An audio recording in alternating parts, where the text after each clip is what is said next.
No, but a lot of people seem to claim it is. It probably is a vocal minority, but I see this idea that the Spy-Cicle is a direct upgrade to stock going around when it's just straight up false. It's the good old I hate pyros knife. Gives you a second of fire immunity and 10 seconds of afterburn immunity if fire hits you while it's in your hand. But this also melts the knife for 15 seconds, which ammo packs can speed up, and backstab victims turn into ice statues.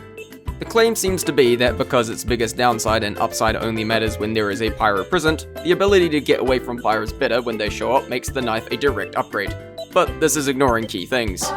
One, there is still a downside independent of pyro. The ice statues may not seem like much, but nothing else in the game is able to make them, so it's a telltale sign of a spy in the area. And there's a unique sound to it as well. It's debatable how much this matters, as players sometimes just turn off their brain because casual mode. But this does usually have at least some effect on people's spy awareness, which means it's technically a downgrade to stock when there's no pyros around, even if by a little. But then what if there's a pyro? That's when it gets really good, right? Still nope. The Spy-Cicle might make it easier to survive pyros, but it doesn't guarantee your survival. You only get 1 second of full fire immunity, so if they get too close, they may still have you in range.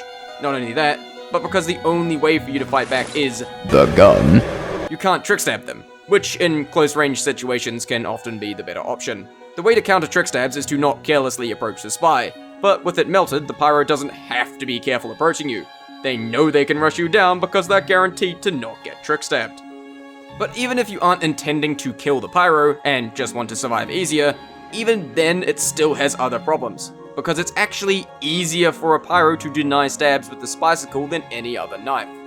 You could be right about to stab someone, then make your escape, but then the pyro grazes you with a single flame particle, and you're completely denied the kill.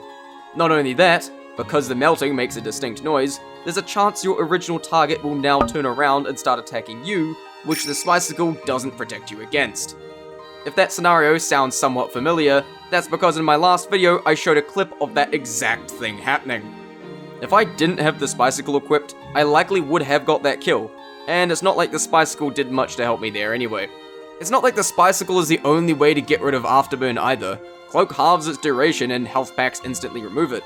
They may not be as effective and on demand as the Spy-Cicle, but they don't put your knife on a cooldown either.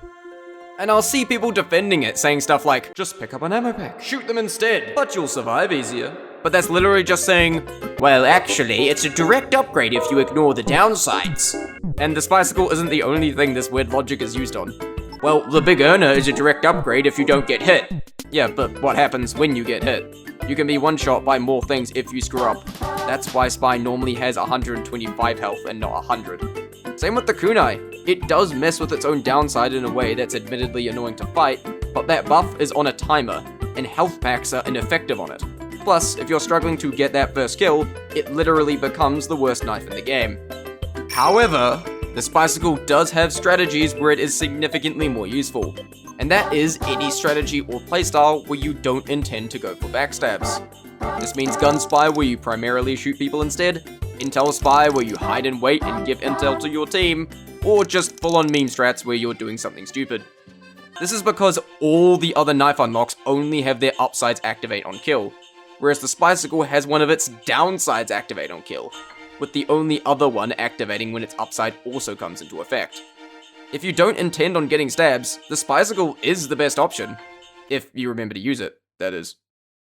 Losing the knife matters less when you had little to no intention of stabbing people in the first place, and it instead acts like a pocket afterburn remover. I still wouldn't call it a direct upgrade in this situation because that's like saying the gunboats are a direct upgrade if you don't use the shotgun, only to end up in a situation where the shotgun is really helpful. But still, non-knife focused playstyles are where the Spy-Cicle gets its most consistent value. And even then, it's not like it's bad on traditional Spy. It can still work out fine, and some players may value getting away from pyros more than the knife that doesn't melt. But all that said, even if you like it, it's by no means a direct upgrade. Alright, video over. Like and subscribe, or whatever it is that YouTubers say. Okay, bye!